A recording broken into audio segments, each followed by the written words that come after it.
Hello, lovely beings. I'm JJ Rose. I have a very special guest with me today. I have the wandering wizard of the woods, Mr. Brett Hand. Hi Hi, there. Hi. Brett. Good to see you again. Yay. So, I wanted to go in a little bit about how I met you and our Sure. backstory on how our paths crossed because it's a wild tale. So, Um, my best witch's birthday had happened, and I was supposed to go down and visit her, and we were going to take a little trip. And that ended up not happening for a multitude of reasons, and everything kept getting pushed and pushed.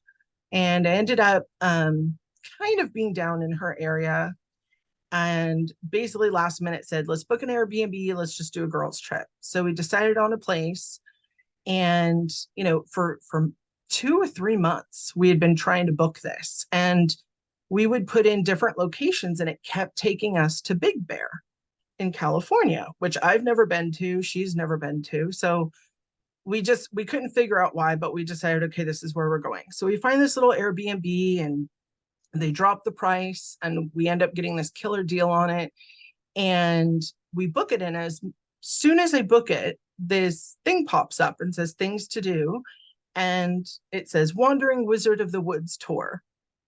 And I thought that was hilarious because her and I are both witches, right? So I screenshotted it to her and I said, "This is the recommendation it's saying for us. It's kind of funny. This is going to be a fun trip."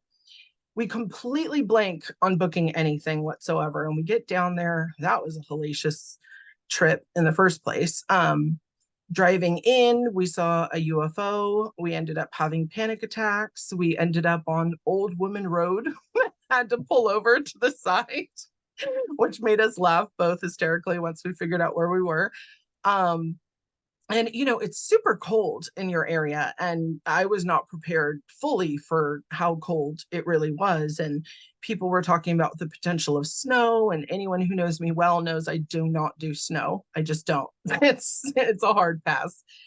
So we get up there and then decide we're going to take a walk, and the next day, and we have these encounters with these very strange beings or entities that I've never and come across before. One, we had the dogs, we were going up a trail, and I heard this noise that sounded, the best way to describe it would be if a dog were trying to cough or sneeze like a human. It's the only way I can verbalize it. And it happened a couple times. And finally, I just said, "Hi, I'm a friendly. I don't know what you are. I don't know if you're trying to warn us or what you're trying to do."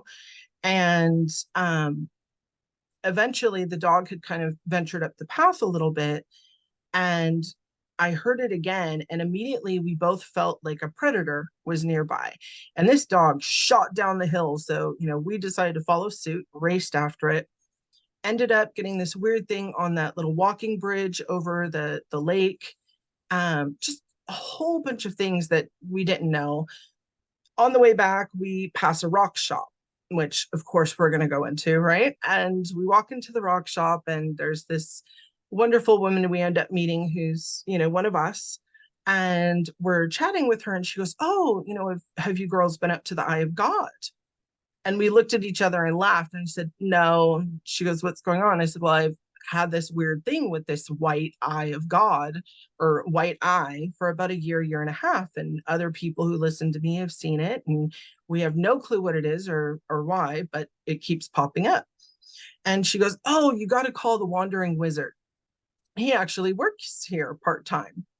And so her and I look at each other and we start laughing. We're like, "Okay, yeah, we're going to message him right now." So we did. And then the next day, we have our appointment with you. And so we walk into your absolutely beautiful center that is just this pillar of goodness and this huge plot of land. And we walk in, and I just felt like, okay, we're going to just rip the band-aid off. Like, I've been tiptoeing around who we are in this small town. We felt very out of place in that town, by the way. So, um, and we walk in, and immediately I look at you, and you're like, "Okay, come sit to the table and let's chat about what you want your adventure to be." And immediately I go, okay, I'm just gonna rip the band-aid off. We're both witches, we're both psychic, like this is what we want to do. And immediately she starts laughing, and so do you. And I turn around and I see that you have a huge pagan calendar hanging. Yep, the wheel of the year right on the wall. Exactly. And so I thought, okay, you're one of us. And that was the beginning to our amazing time together, where you actually took us up to the Eye of God. Right. But before that, you took us to two different places. And I'd love you to chat a little bit about that because even though you were telling us, like, just the scenery was so beautiful. So, refresh my memory. Where did I take you? I thought we went to Um, the Eye of God. it was the dry lake bed that you said had healing properties. So that was Baldwin Lake. Okay. So that was on the way to the Eye of God. The Eye of God is actually in the hills of Baldwin Lake. Yes. So And thankfully you have a Jeep. yes, yes, the Jeep gets a good workout on a regular basis. Sure did. So Baldwin Lake, you had said that there were some healing properties, right? So well, the healing properties basically are in the eye of God. But Okay. also, I think I took you to that vantage point where we could look Yes. down into the desert and still look over into Baldwin Lake and out to Big Bear Lake. Yes. That's very, you know, very scenic, very powerful. Just being there to be able to see down into it's kind of like having that eagle eye view of everything. Um, and It was gorgeous, And then incidentally, my house is very close to there, so I live in that powerful vortex of that area. which makes total sense after meeting you that you would end up there. So after these two, well, the lake we just kind of drove around, and Sure, then you took us to the Vista spot. um, you and I got in the Jeep because I didn't want to walk, and we rode up to the Eye of God. And correct, Bestie, she decided to walk with the dogs just to get a little walking in.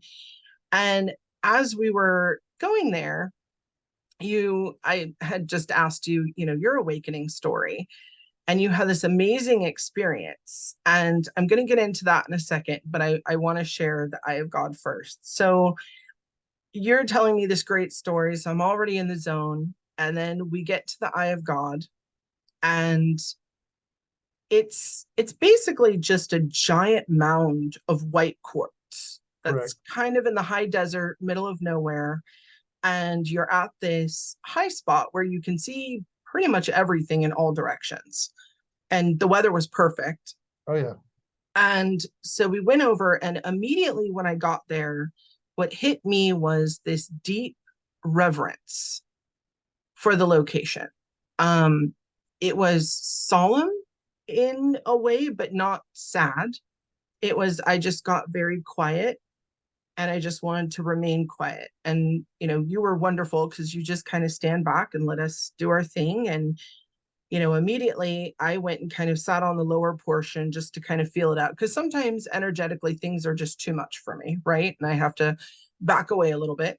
Um, and so my bestie, she had a concussion a couple months ago, and a pretty severe one. And she's had ringing in her ears constantly ever since.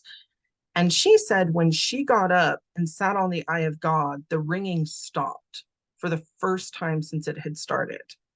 And we were there for about 30 minutes. And when she got off and walked away, the ringing started again. well, the crystal is very powerful. I know the first time that I went there, it was the middle of summer, probably in July, June or July, and when I got there, it was hot. It was about 80 something degrees outside, which is hot for us. That's like heat wave for us. And so it was hot, and I went and touched the rock, and the rock was cold. And it was just so amazing. I was like, wow, this is incredible. How can this rock be cold when it's out, sitting in the sun? Yeah. So it has a lot of anchoring properties. It's very majestic. There's it's part of the Serrano Indians creation story. the Eye of God. That's why it's called the Eye of God. Can you Uh, share that story uh, well, I don't really as know. best you know? Yeah, the best I know, basically, there was their god came down and was injured, and they brought him down to the people brought him down to the hot springs where they nursed him back to health. And so as it goes on, he was dying, and he wanted them to make sure that they burned his body so that coyote could not get a hold of his body, because coyotes will, scavenge on bodies. And so as they were burning him, something happened. His eye popped out. The coyote got it, and then the people killed the coyote. And as they killed the coyote, his eye landed there and created the Eye of God. Wow. And so basically, the blood of the coyote, as it fell on the ground, created some of the red rock and also made the trees sprout. And so that's it's a layman's terms synopsis of the creation story of the Eye of God. So it's very, the whole area up here in Big Bear um, is very sacred for the Serrano Indians, which I believe now is the Morongo tribe that runs a lot of the casinos down here in Southern California. So, a lot of people go up to the Eye of God to do ceremony, to do celebrations, moon phase, equinoxes, things like this. Uh, we were fairly fortunate when we went there. There was only a couple of people there, because I've been there before. When I mean, there's just people out there, got their their spreads, their tools, their sacred tools spread out, chanting, things like this.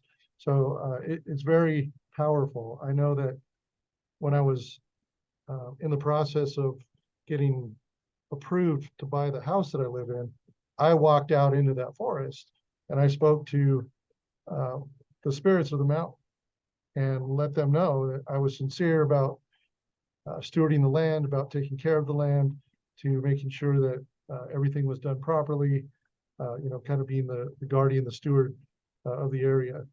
And apparently, they trust me because I was granted, stewardship of the land. I was granted the house, and that's where we currently reside.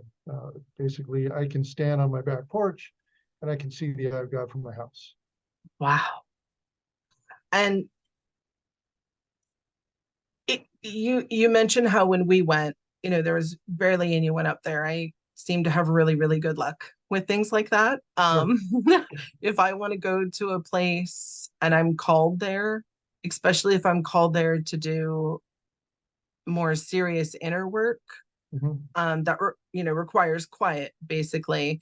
It's Sure. interesting how, when we had gotten there were about 3 or 4 people that were there, and we're on the rock. And by the time I physically was by the rock, they just got up and left, Right. all of them. Well, And so, it's kind of a thing when people go there with intention of connecting. Everybody I think that I've met is very mindful of sharing with other people. yeah. So when we kind of stood back a little bit while they did their thing, and then Hmm. they were like, you know what? Okay, we're done. We're gonna let you, it's your turn, and so it's kind of how it works. It's kind of Which like, is wonderful for the respect, because I've sure. I've I've seen other places that should hold, well, I don't like the word should, but I'm going to use it, that should have that amount of reverence and respect.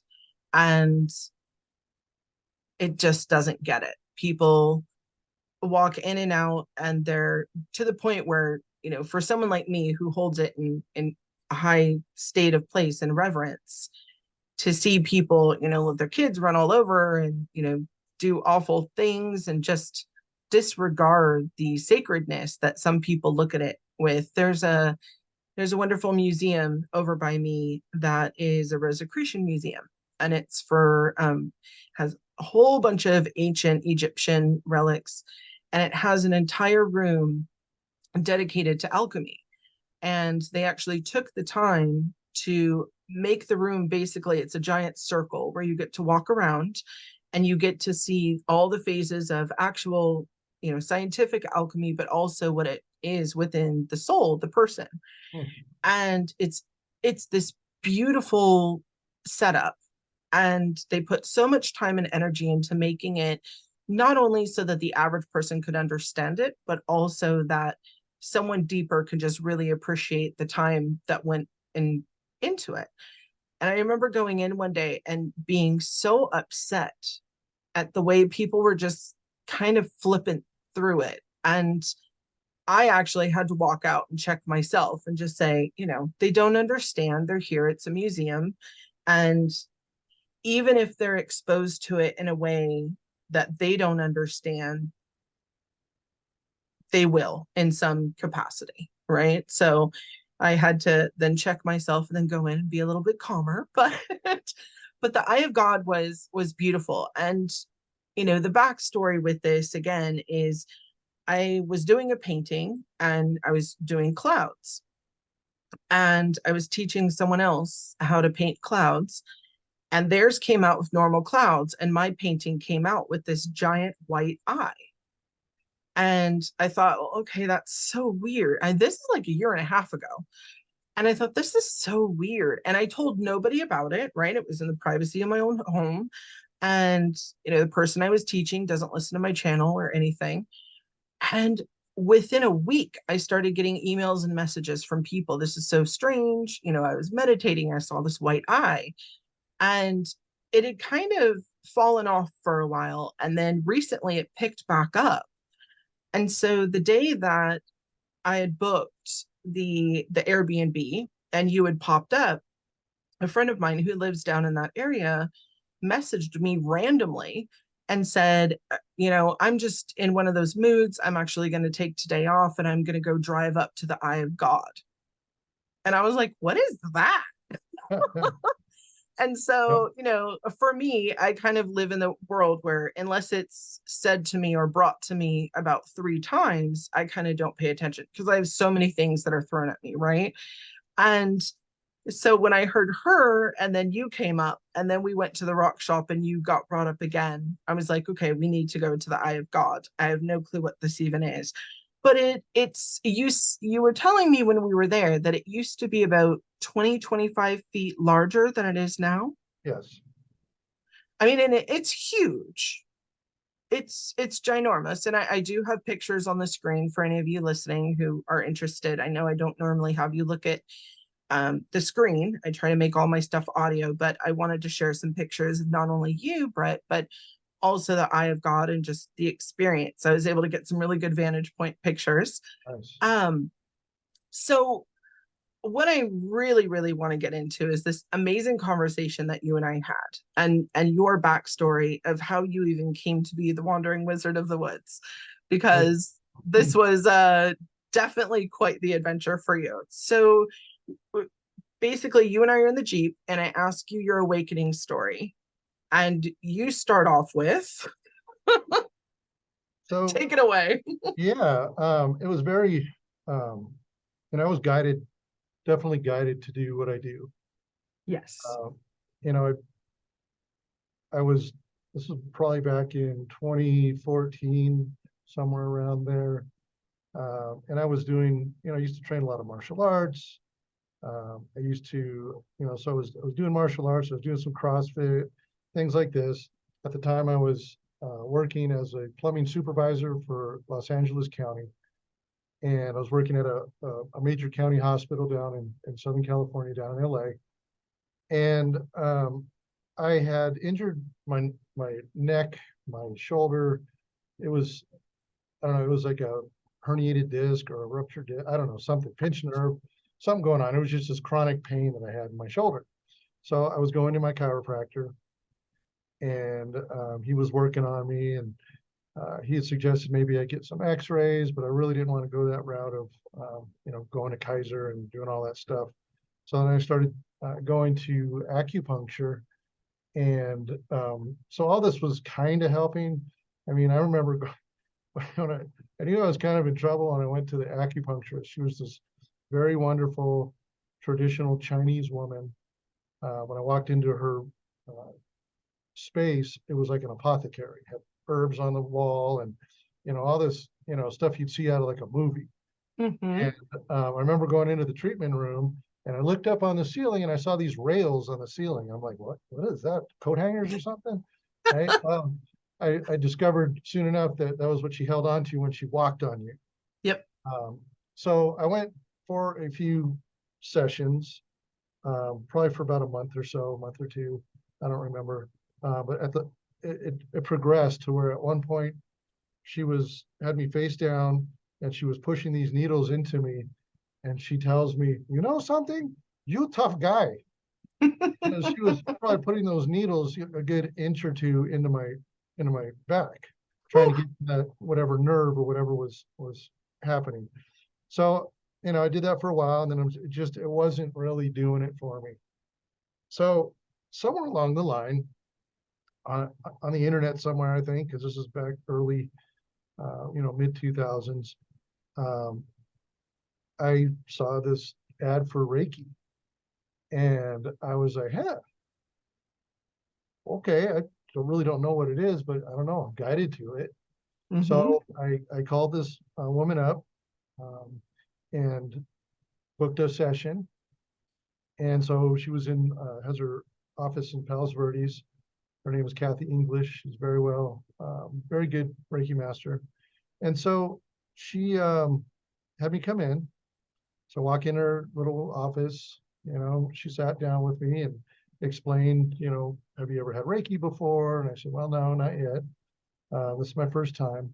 And she says, well, some people will experience, colors, some people will experience sensations, some people will have visions. Just don't try to guide it.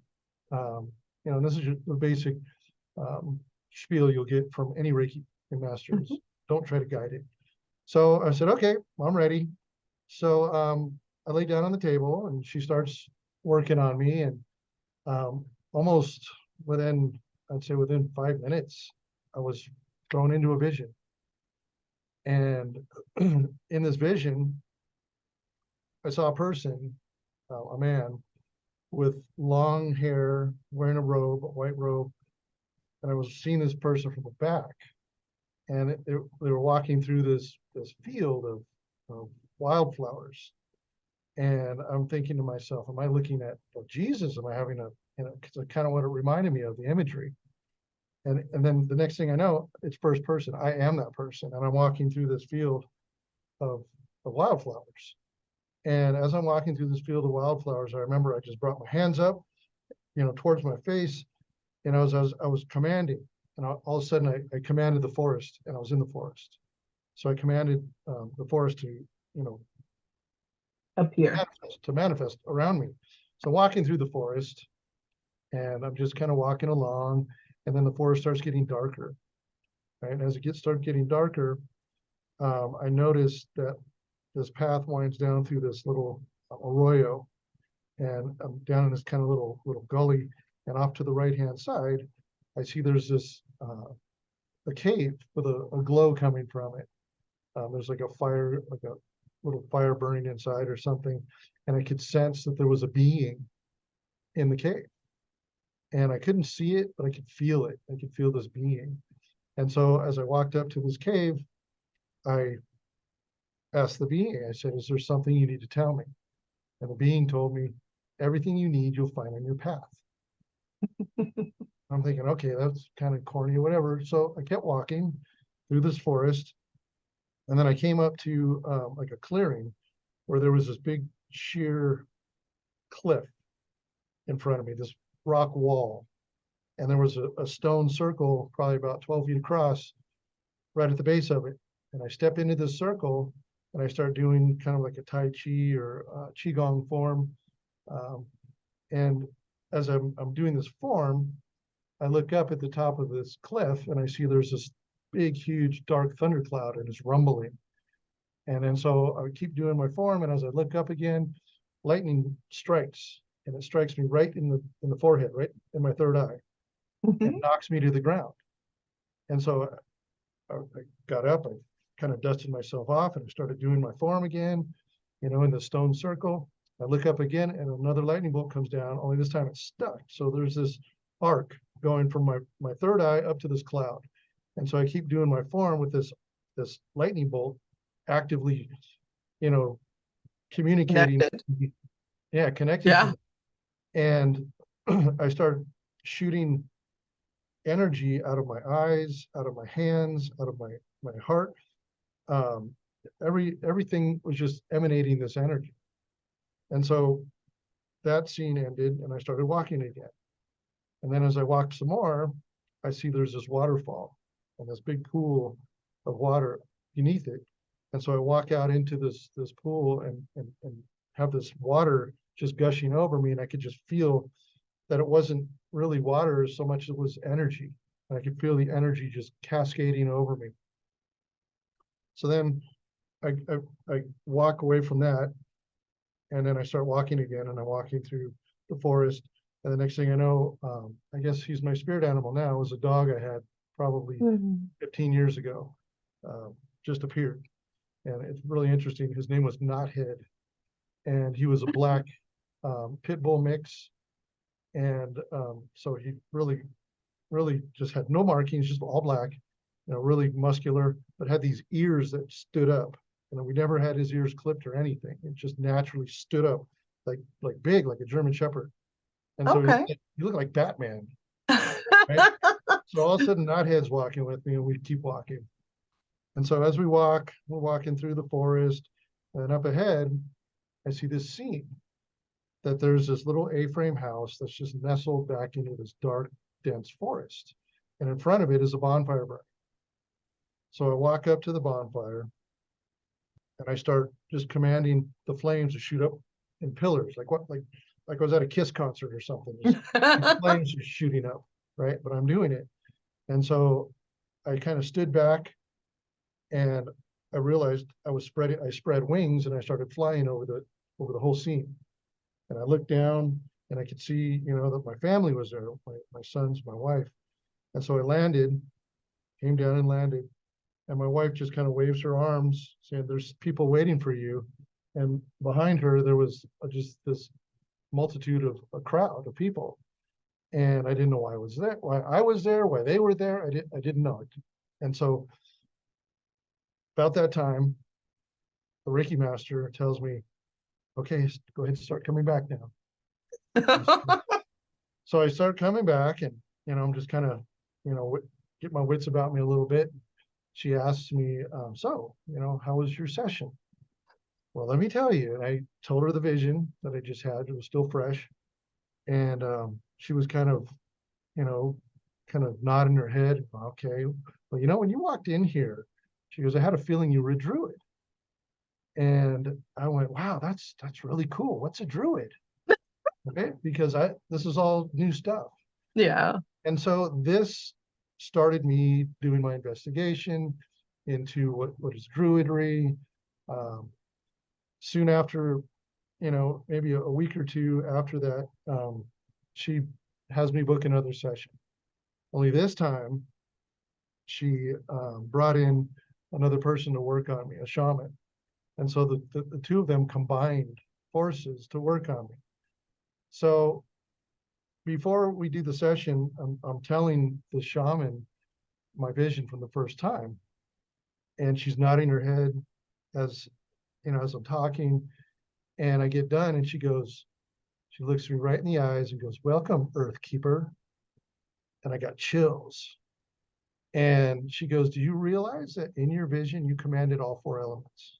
Hmm. And I was just like, wow. Right. So we start another session. And this time I had another vision.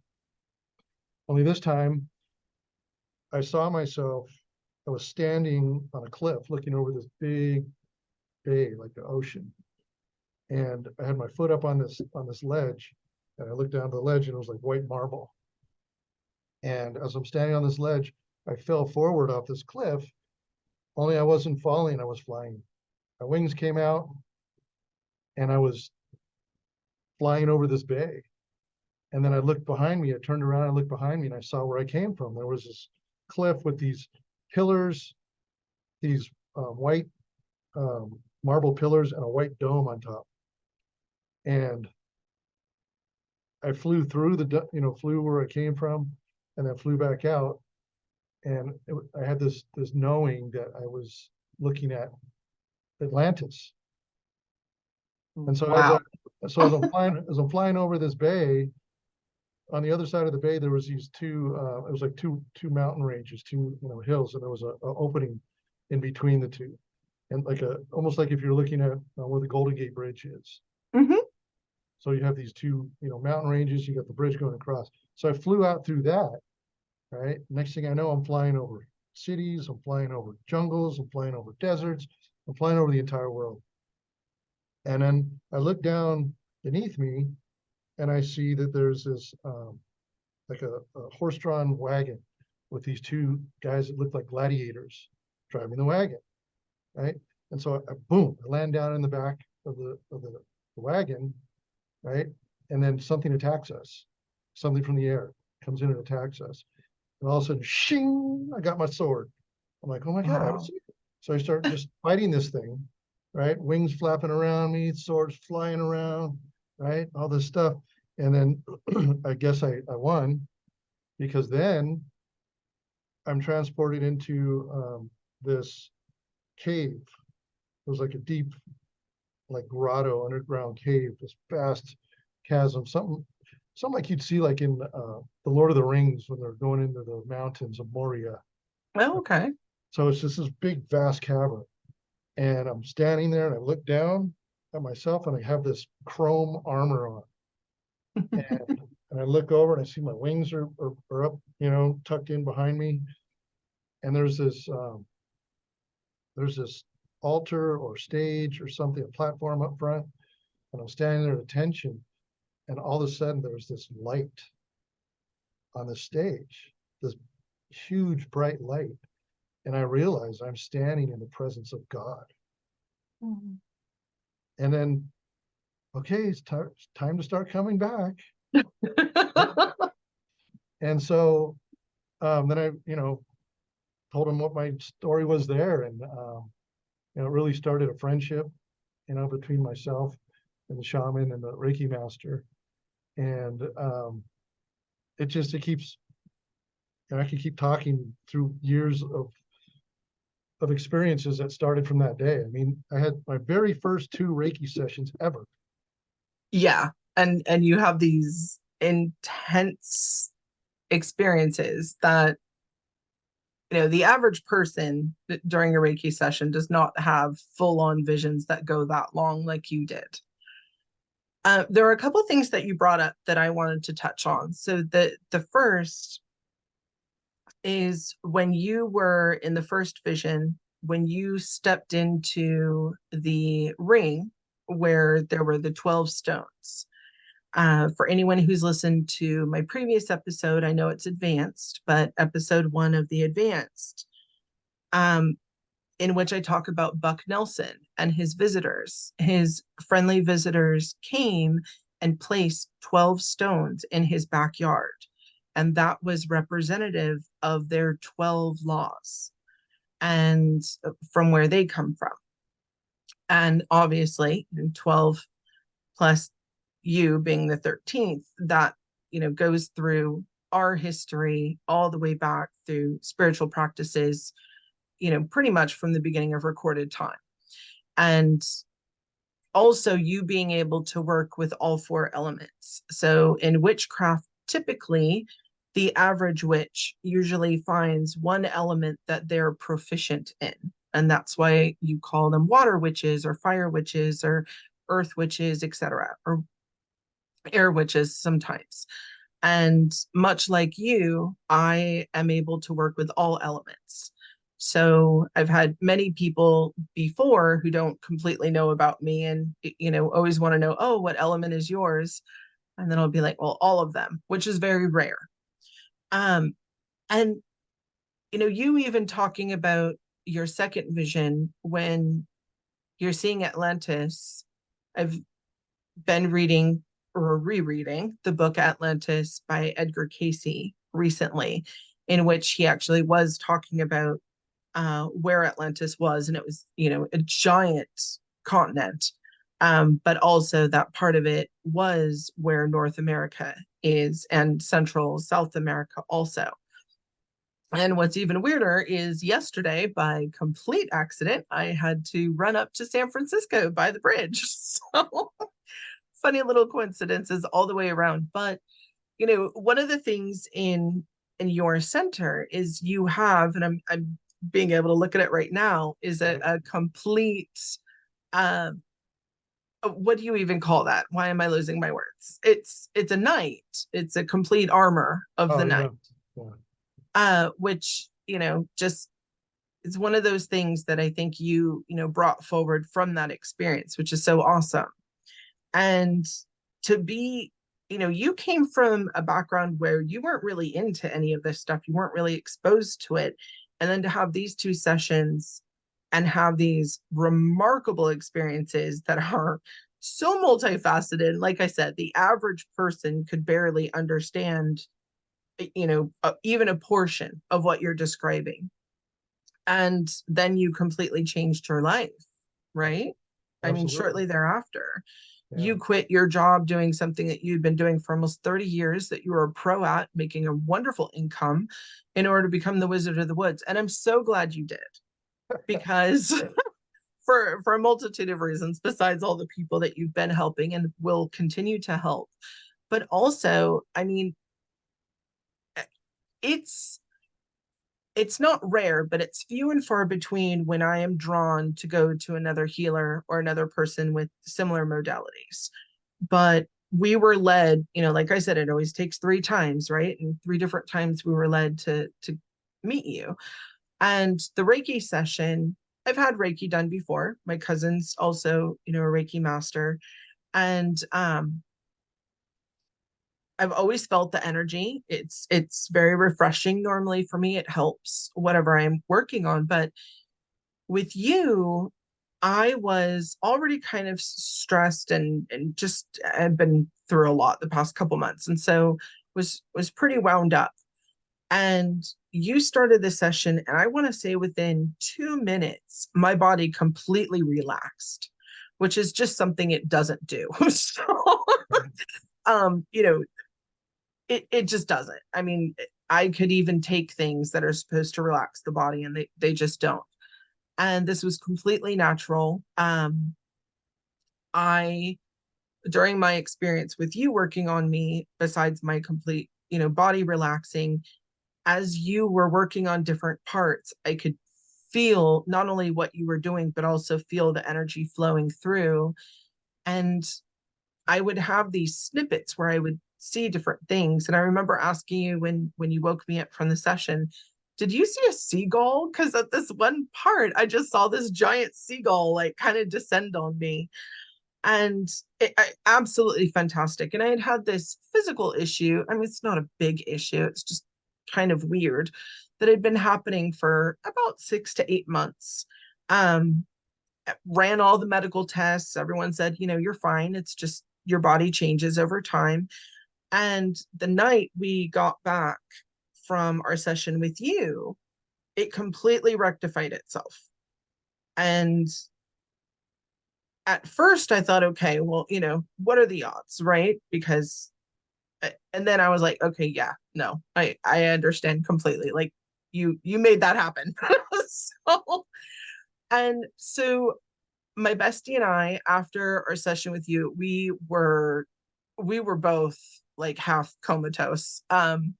So we dwaddled on back to where we were staying, and we instantly had to get some food. We were both starving all of a sudden, which makes sense. And after that, we decided we were going to do a meditation. And it was a guided meditation. We were going to sit in front of the fireplace, stay warm, and do this guided meditation in our earbuds, respectively, for an hour. And somehow a 1 hour meditation took 2.5 hours to do. So, and so the guided meditation was to meet, I think it was like a spirit guide or life's purpose. I can't remember which one. It was one of the two. And she ends up having this wonderful experience. It's very fluid, kind of like yours, right? Where it's very fluid, the messages make sense. At the end, she's like, wow, that was profound. And I had the complete opposite. I had this very weird meditation for me. Normally, my meditations are pretty like I get the message and I'm done. And I was all over the place in this one, but I ended up going into a cave. And at first I thought, because where I would walk, it was illuminated because the cave was very dark, like a hallway cave. And at first I thought, oh, I must be holding a torch, but it's out of my eyesight. And then suddenly I realized, no, I'm illuminating as I'm walking. I am the torch, basically. And I ended up going to this very dark, dark place where these, very dark beings are. And for whatever reason, I was told I needed to go there to bring them some light, which was odd, but okay. And after that, I end up having this entire part of this meditation where I go to this other planet and I meet this being. And at first, it was almost kind of like an animal, but it wasn't. And it was giant. It was very, very big. And I could feel that it was upset it hadn't seen me in a long time. Mm. And I immediately apologized. I said, I'm sorry I haven't been here in a while. Obviously I've been busy with other things. And then finally it came over and I hugged it. And the best way to describe it is, how with a pine cone, the different little parts of the pine cone are kind of spiny. Okay. Imagine a dragon, but the scales flip out the way that a pine cone does when it's open. Mm. And instead of it having a face, its face was all that almost like in a spiral that went in. And it was this dark blue iridescent where, when the light hits it just right, you can kind of see like the oily colors. And the love that I had for this being was immense. And it was like, a friend that I hadn't seen in a super long time that I felt bad about not visiting. And it's interesting because when you were talking about in your vision about the thing flying down and you having to fight it off, Mhm. I don't know why that almost brought in that being of me seeing that night in the meditation. Um, it was it's so interesting the different layers of connections between the two. And this last part of your story, I didn't hear Right. when I was there. You had only told me the first vision that you had had. Correct. And all I can say is, I know I got on you a little bit about doing remote Reiki sessions, and I understand you have a beautiful center and you want people to actually come there and experience it. And I know you're going to be holding conferences and be doing lots of group activities there. So if any Absolutely. of you want to travel, please go visit him in Big Bear if you're in the area. If even you want to make it up for a day, if you live close, highly recommend. But you, my dear, you can do wonderful things remotely. And I know the Reiki session that I had with you and how profound it was. And I don't make false compliments. And it was wonderful, absolutely wonderful. And I also love the fact that you don't put yourself in a box because it's very easy to say, oh, this is Reiki, but it's more of an energy healing Absolutely. because there's more going on than just your average Reiki session. Well, I teach Reiki classes, right? And I actually struggled with that for a little bit because I know what I do is not it's not well it's partially Reiki. I mean, Reiki is just a term for energy healing, Right. a specific modality. But I struggled with, well, if I'm not doing it, why am I teaching it? Should I be teaching what I do? But then I realized that Reiki is a good foundation. It's a good platform. I Mm-hmm. like to call it Reiki is the gateway drug, Yeah. right? Because a lot of people that come to me have already have skills, already have abilities, but they just don't know what to call it. They don't know how to quantify it. They don't know they don't know what they're doing. They're just, kind of winging it.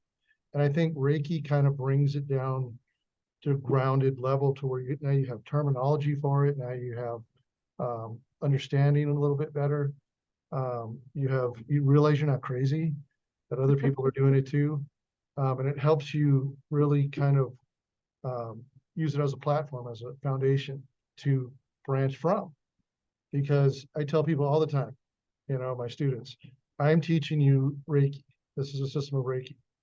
If something in here doesn't resonate with you, hey, don't do it. Mm-hmm. If you find something that works better, use that instead. And I encourage people to really delve deep into the healing arts and find out just what they resonate with. And what you'll probably find, like I found, is like people say, "Well, what are you doing? What style are you doing?" Or blah blah blah. And I'm like, I don't even know what I'm doing. Right? Yep. They're like, "Oh yeah, you know what you're doing." I'm like, "Well, that's not what I mean. I don't. I just do it." It's just Yeah. after you have used different modalities and things, you start picking up from stuff you read, stuff you've watched. I tell people all the time, the two words I use more than anything are visualization and intention, because that is it, Yep. right? Because if you can set an intention and visualize it, you can manifest it. Mm-hmm. And 100%. and I tell people too, I said, watch all the anime, right? Watch all the fantasy movies, because somebody like Gandalf or Dumbledore or Harry Potter, somebody will do something in one of these movies that's just theatrical, but yet it clicks in your brain. And so Mm-hmm. you can help you visualize what you're doing by using their visualizations. So the more you really Yeah. delve into all this stuff without judging it, just let it be entertaining. You don't have to, it doesn't have to be all heavy. It has to be fun. Yes. Above all, this stuff needs to be fun, because if it's not fun, it's going to be a job, it's going to be a chore. You're going to start having resentment. Why aren't people doing, why, right? When you are having fun with it, you're just like, hey, this is just what I do. If you like it, great. If you don't, great. Right. Yeah. And like, when we were talking about doing this show, you asked me what I want to talk about. I said, I just wing it. Anything I do, I just wing it. Right. It's just, I let it flow through me. Right. And that's the way I do my healing sessions as well. Which is absolutely wonderful and such a refreshing and good message, because there's so many people out there that teach it has to be this way or nothing, right? Well, that's Um, a doctrine. That's a religion. yes, and neither of us are religious people. So, Right. spirituality really is, it's you finding your connection to the divine and allowing the divine spark that's within all of us to really manifest and to share it with other people. And Absolutely. that's also part of what being a light worker is. It's you commune with the light and then you are a light to other people. And whether that's in a healing modality, whether that's you're just a really nice person and people feel comfortable around you, or you're just giving someone a smile right when you're at the grocery store and just being that little bit of cheer in someone else's life. There's so many different ways that light work manifests. And, I get asked this a ton by people who are waking up. Well, what am I supposed to do with this? Okay, well, that's going to come in time. Not everyone gets a firm, direct message like you, like, hey, you need to quit your job and everything you've ever known and completely change your lifestyle and go do this now. You came in with a very stated said purpose, right? And everything led you up to be safe, to be able to make that giant change in your life, so that financially you were ready, physically you were ready. All of those things were there, because spirit is never just going to go throw you in the deep end of the ocean without a paddle or without knowing how to swim. It doesn't work like that. You are always prepared in advance. And that's why your story is so wonderful. And I really thank you for the honor of being able to share it on my show, because it speaks so deeply to When it's your time to know what you're supposed to do with it, you'll know. It's going to be very, very clear. If you're sitting there now and you're thinking, well, I'm opening up and I'm getting all these gifts and this and that, like, now what do I do with it? Not everyone needs to go work in the healing arts. Not everyone needs to go, you know, start a class or whatever it is. Sometimes you learning all this stuff is for you just to talk to other people in your life and be that hand that reaches out to help other people as they're making the transition into spirituality while they're deconstructing from whatever their previous belief system was, and make it less scary. Well, on that note, one of the things I tell people a lot too is, you be the beacon, lead by example. That's the only way, you don't have to be doing things specifically for teaching other people, but just Mm-hmm. walk your path, Yes. like the shirt I gave you, just be, I right? love that shirt, by the way. If everybody would just be, Mm-hmm. be who you are, be authentic, you know, like I'm the wandering wizard. All right. There was a time when I cut my hair off, I'm going to be this, internet life coach, Mm-hmm. and do all this stuff because I figured this is what people do. Right. And I'm walking out by the eye of God and I hear this voice says, grow your beard, be the wizard. I was like, what? Again, grow your beard, be the wizard. I'm like, I had no idea. Like, what is it? Why? What is this even going to accomplish? Right? My logical brain is trying to make sense of it. So I said, okay, fine. Grow my beard, be the wizard. And so I made the decision. That's what I'm going to do. As soon as I made the decision, right, that was the energetic shift. Yep. Then all of a sudden things started clicking, opening. People started, being attracted to certain things. Ideas came once I just went with it, because when you get the gifts, when you get the awakening, it's not going to make much sense to you because we are ingrained, we are programmed to be a doctor, lawyer, fireman, whatever, right? Mm-hmm. And pick these things because our school systems aren't designed to let you experience and open your gifts and discover what they are, right? It's no, you need to be just smart enough to run the factory. Right. Right? So when we have these epiphanies where spirit is tapping us on the shoulder, you better listen because next thing you know, they're going to be throwing you to the ground. And it's like, why aren't you listening? Right? Right, exactly what we talked about when we were driving back. I said, spirit's always talking. Most of the Yeah. time it's whispering, sometimes it's No. sending a message. You don't want to make spirit yell. I've been And in that I've had that happen, and it's mighty uncomfortable, so I've part, learned to listen. and part of this journey, a big part of it, is knowing how to listen, Mm-hmm. because it's not always the words, right? It's not always, the instruction booklet, you know, Right. it's usually experiences. It's usually, I was just talking to a client yesterday, and the thing that we're born with, okay, we're born as babies, okay, the only thing we have to go on is emotions. The emotions are a guidebook, right? So when I tell people, find something that you enjoy, right, that is using your emotions, because babies can't talk, babies can't walk, can't even feed themselves, can't do nothing, right? But they know when they're hungry, they know when they're sad, they know when they're happy, right? They laugh, they cry, they, you know, demand attention when they're hungry. These are the things you need to rely on.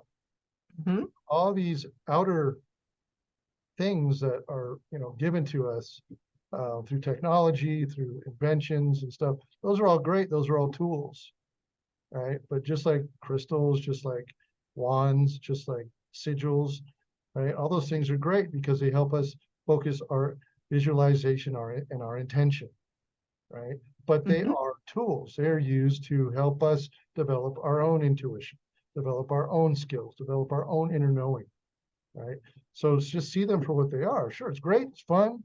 I have your little, have my tools too. I have my wands, my Mm-hmm. pendulums, all my cool stuff, all my, tarot cards, all these things. I use these things, but if I don't have them, I'm not, oh my God, I can't work.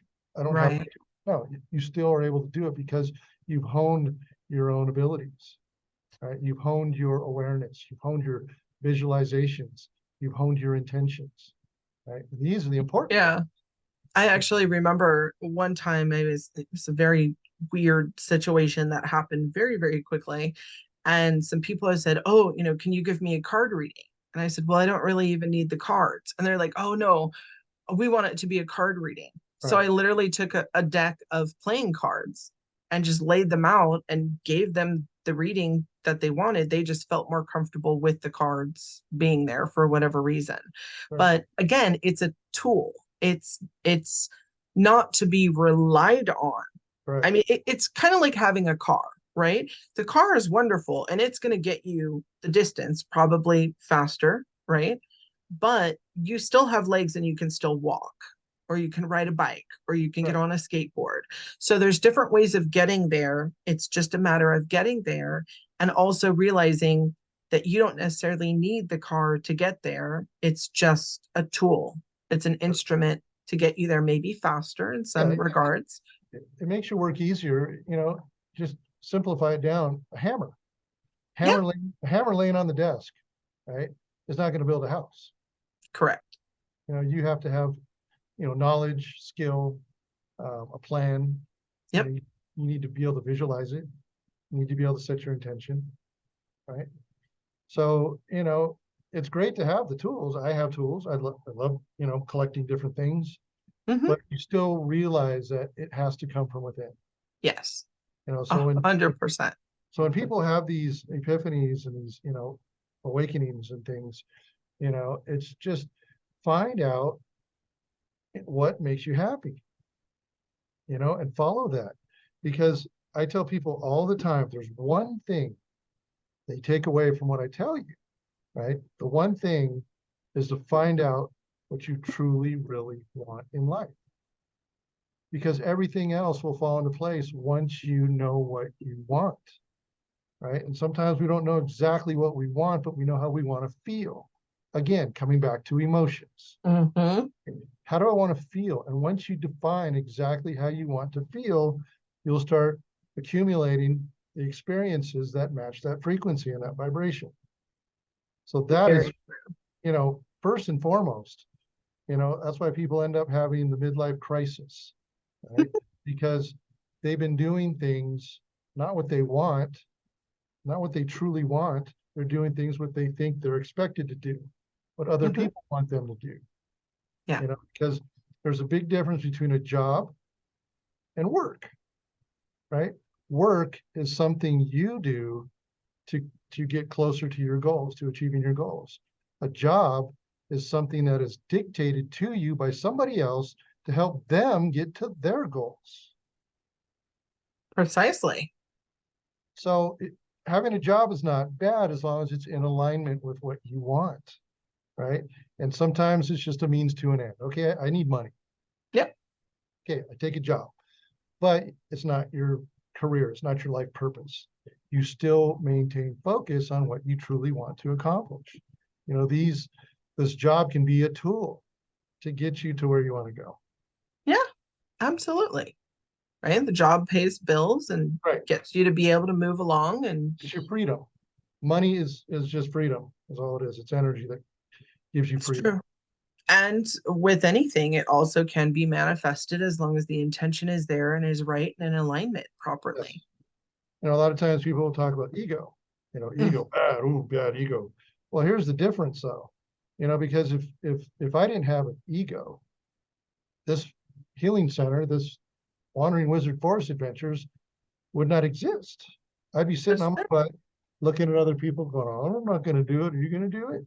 Yeah. Finally, somebody says, you know what? I can do it. Yeah. I'll step up. Come on, let's go. I'll do it. That's ego. Okay. But when your ego is in alignment with your higher self, your calling, that's when it becomes powerful, right? Because you know the purpose. You can visualize it. You have the right intention. I love it. I love all of it. I you're you're you're a beautiful human and Thank you. I appreciate you for being and being there.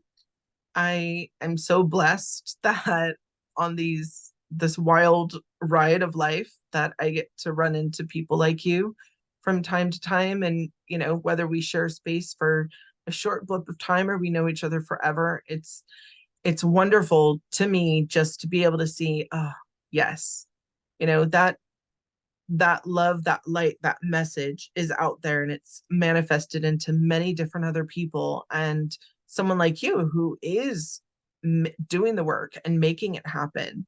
And, your convention center, I got to see it in its early stages, and which was so cool because I can't wait to come back again, and see it once it's Absolutely. all completely up and running, not during snow season. I adore you, but I will not come during snow. But one thing that I know, I'm going to switch topics just a little bit. I had brought up to you about the strange entities that we had come into contact with. The Yeah. one on the hiking trail that actually ended up following us back to our where we were staying. And then also the other one on the bridge that I just got this wall of do not pass. And the dog did the same thing. And then we had to walk back. And your coworker at the rock shop had also said she had encountered that one on the bridge. And you had said you had also seen or felt more things that you did not know how to categorize Yeah. about in the past year, year and a half, which is definitely in line with the veil not coming up last year. And in your space, obviously I'm in an environment I haven't been in before. I've never been to that area. But the things that I encountered, they didn't even fit into the normal categories. Like I couldn't even say, oh, okay, this is probably, more fey like or something like that. These were completely foreign. Have you been seeing an influx as well? I mean, not even just in your area, but just with sightings of things. Well, people frequently around any of my incarnations of my, healing space. Um, I don't personally see Mhm. things as so much, but I get a lot of people coming in saying that, oh wow, you've got elementals all around you. Ton, by the way, a ton. If anyone wants to experience those, please go give them a visit. There are a lot. So, I know that they're around. I know the elementals because they're interdimensional. Um, it's funny when we talk about beings that are not earthlings, not humans, I guess, familiar animals. We like to categorize, well, well, those must be aliens, right? Or those must be angels. Well, it's all the same, right? Exactly. Just depends on your perspective, Mhm. right? Anything that's not from our dimension, our earthly dimension, is foreign to us, until we either have sight to see them or just, feel them. Um, so I think, you know, what you were experiencing up here was something that just maybe they were like, huh? Who's this? And because you hadn't been up here before, Yeah. and you were doing the same thing. It's like, oh, who's that? What's that? Right. And I don't know if it was so much, it was um, a malevolent No, entity as no. much as it was probably had its defenses up going, oh, what? You can hear me? You can see me? The one that we saw on the hiking trail, well, I didn't see it. The one that I heard, the one that sounded like if a dog were coughing, sneezing like a human, I feel that one was warning us that there was a predator up the trail Gotcha. because it kept doing it. And then when the dog took off finally and we started heading down, um, I felt that leave. And so I almost felt like it was warning us. Also, we had the two dogs. But when we got home, we were walking in and we were on the front porch area and I heard it again. So I immediately got the dogs in the house thinking, uh-oh, not really knowing. And then I heard it in the house and the dogs weren't bothered by it at all. So I wasn't bothered. I thought, okay, whatever. I mean, I told it I was a friendly and I was happy to, chat. And we had no weird activity in the house. But that night, we ended up hearing that there was a really big coyote. Um, over by where we were. And when we were coming in the house, it was just starting to get dark. Hmm. And I think it was warning us that that coyote was, because one of the dogs we had with us was really tiny. Sure. And, that coyote would have made a meal of it. So I do feel it was warning. I had no weird feelings about it. Whatever is on that bridge definitely told me, like, you need to leave. You're not welcome here. And the woman at the rock shop, she also had the same thing with that. She said both her and the dog can only get out halfway, and then they're immediately just told they need to go back. What was also interesting is when her and I were chatting, she was showing me this beautiful stone. And it's a stone that is treated by, basically, they burn platinum or different Oh, yeah. metals, and it makes this beautiful color on the stone.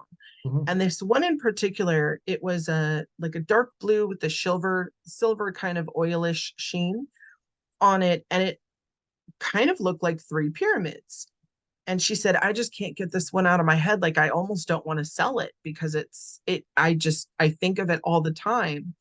And I took one look at it and I started laughing, and I pulled up the last episode that I had done on my YouTube channel, in which I had actually painted those three pyramids. Mm. And I showed them to her and she goes, oh, that's what I keep. That's what's on the stone. And I'm sitting there looking at the stone with the picture right next to it.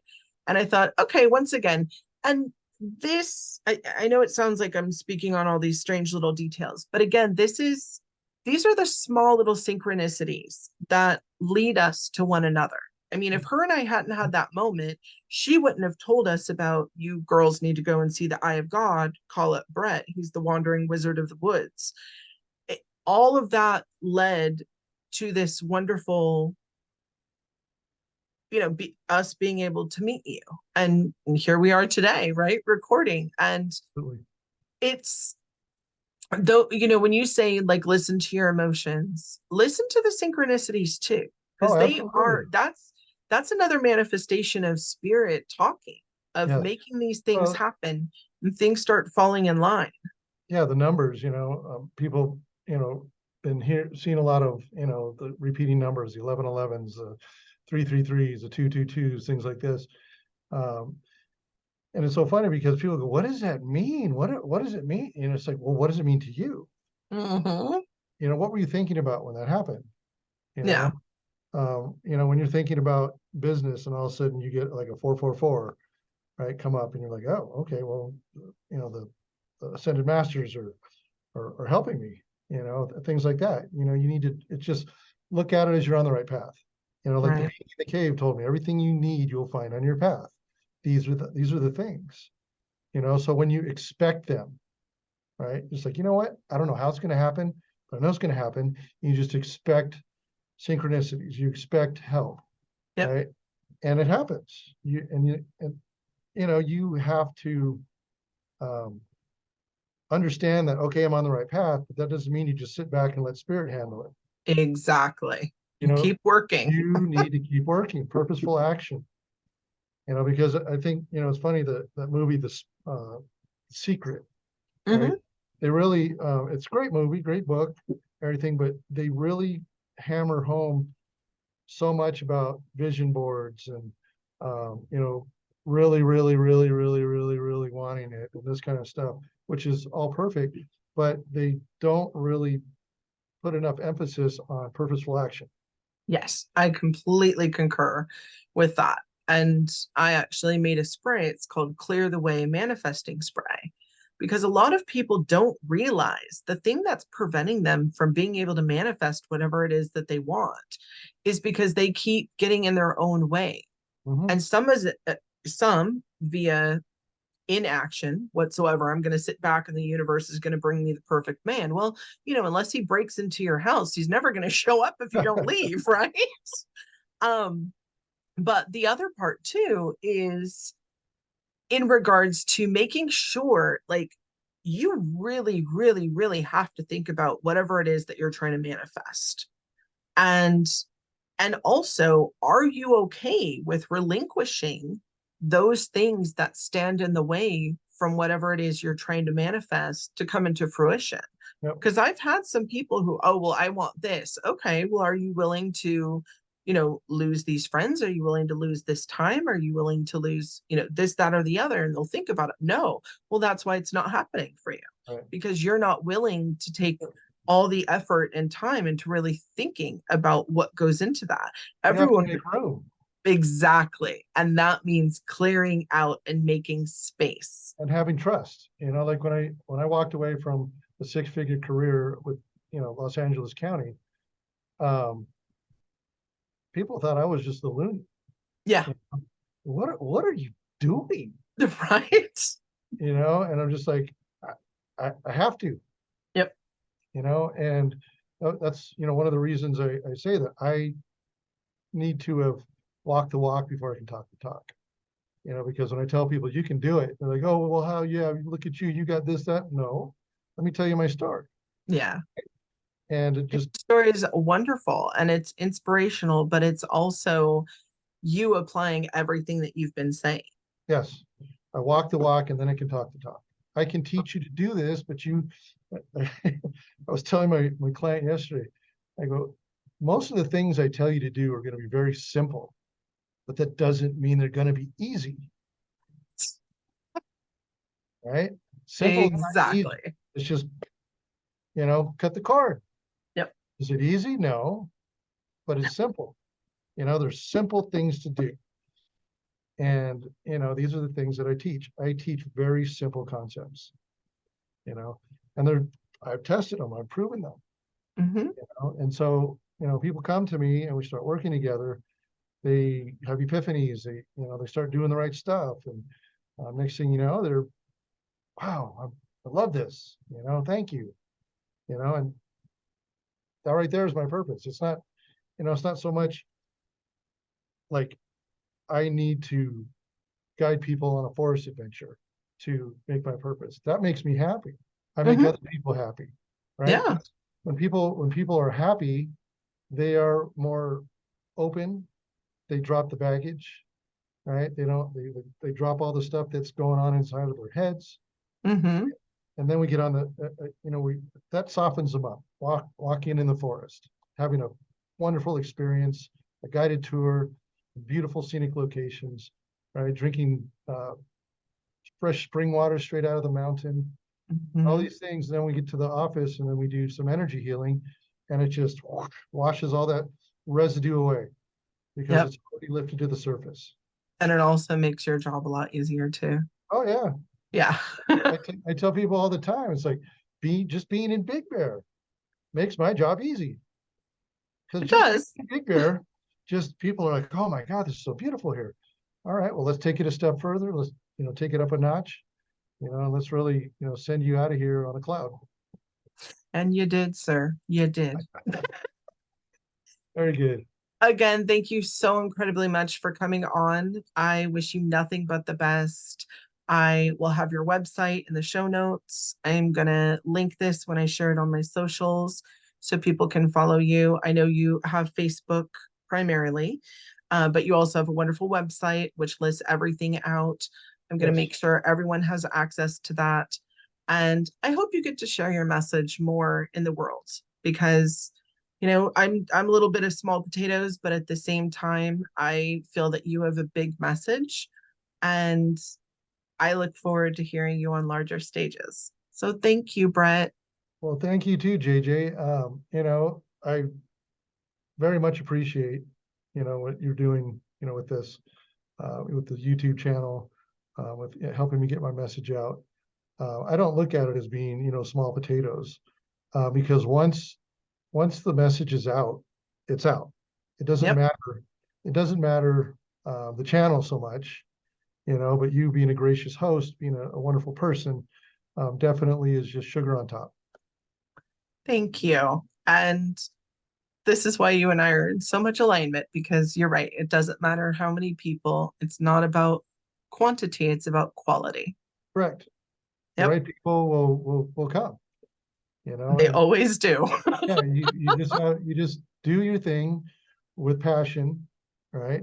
With, knowing what you really, really want, you know. It's funny, there's a question that people ask all the time. say if money was no object, what would you do? And Hmm. everybody has to, really get, well, maybe I would be a this or this. Well, when I thought about that question, I said, all I want is just for people to pay me to just be me. That's it. Simple. You And know, you've made that happen. And I that's love what I it. do. That's what I do. Everything I do, I would do naturally on my own anyways. I love So it. yeah, live your purpose.